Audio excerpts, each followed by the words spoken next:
Good morning, CARE members. How are you? Good morning. My name is Melissa Hurtado. I'm a candidate for State Senate in District 14, and I'm looking to represent this great city.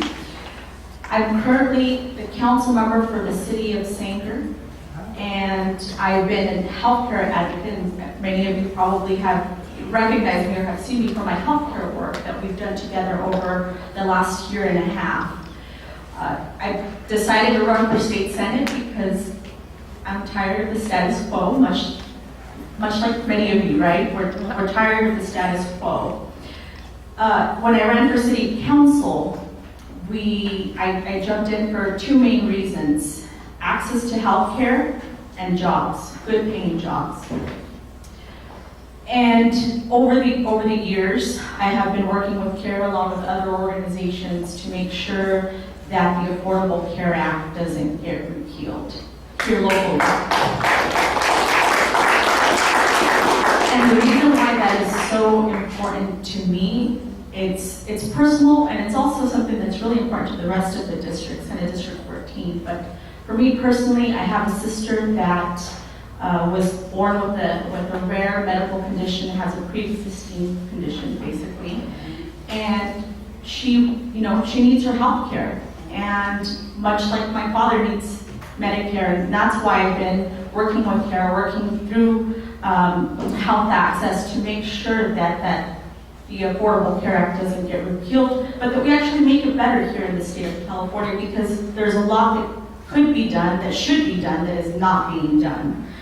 And so making sure that we fight healthcare at the federal level. And the scariest thing of it all that we'll have to deal with here at the state level is the federal tax breaks that were given to the top 1%. And that means that there's going to be budget cuts to Medicaid and Medicare, SSI, and that's something that at the state level we'll have to deal with. And that's something that I am prepared and ready to do. It's something that I don't believe our current state senator will fight for. I haven't seen it, and so I'm looking to represent all of you in the state senate. But the other piece is also jobs. We want to make sure that we have good paying jobs. We still have high unemployment rates throughout the Senate District 14, and that's really important to our local economy. We have to make sure that we have a strong local economy, and at the moment, we don't have that. And I know that Dan earlier touched a little bit on Stratford and Arvin, and we still have a lot of challenges here in this district. But when it comes to having good paying jobs, when it comes to having access to health care, the hospital in Tulare shut down. The city of Sanger at some point used to have a hospital. We don't have a hospital. It takes us 20 to 30 minutes to drive to the nearest hospital. So that we have a shortage of doctors as well. And so those are all things that are important to the district, to us, to me. There's a lot of work to be done. We have a lot of infrastructure needs, and we need the right person to advocate for those things. So I'm looking, I can count on your support, and I will go ahead and answer a couple of those questions that you have on here for me.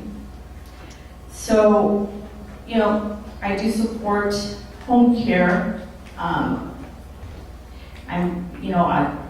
strongly, fully supported at the state level.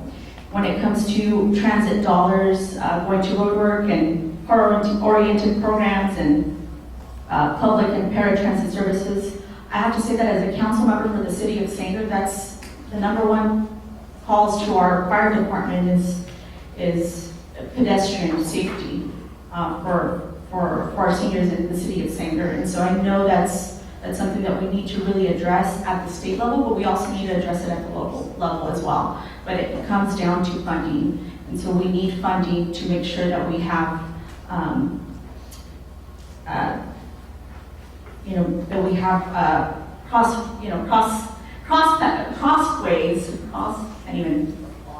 crosswalks, here we go.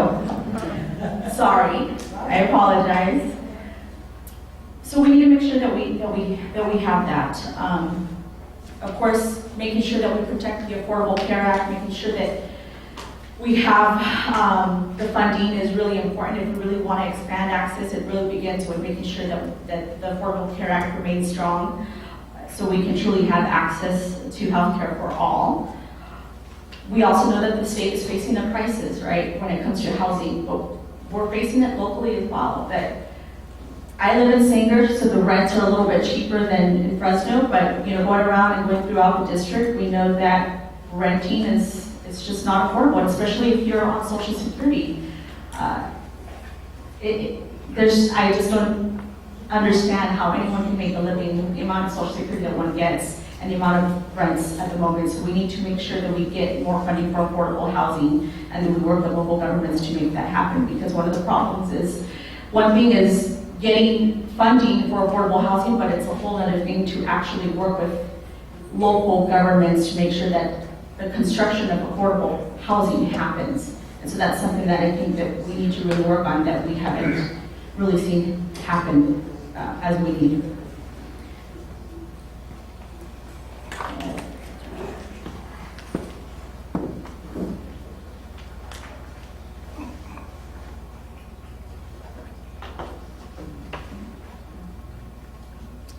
So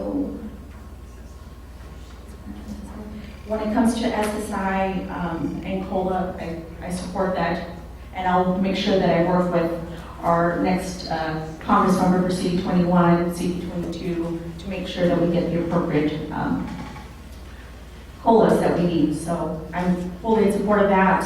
That's something that will need to be mostly addressed at the federal level. Public pensions is something that I've worked and advocated for in the past. It's something that I'll continue to do to make sure that we protect pensions and that we expand as well. My father came to the Central Valley. I'm the daughter of immigrant parents that came from Mexico in search of the American dream, specifically to the Central Valley. And I have a father that has Medicare, that relies on Social Security, but doesn't have a pension aside from the Social Security. And like I said, I know that it's something that we can't. It's not enough, right? It's not enough to survive nowadays. And so I want to make sure that we expand pensions and opportunities for people to retire with dignity and respect. So I believe that's all the questions that I have on here. But thank you so much for the opportunity to be here, for the opportunity to speak with you. And I know I'm sure we'll be around afterwards to talk some more. So thank you. Thank you.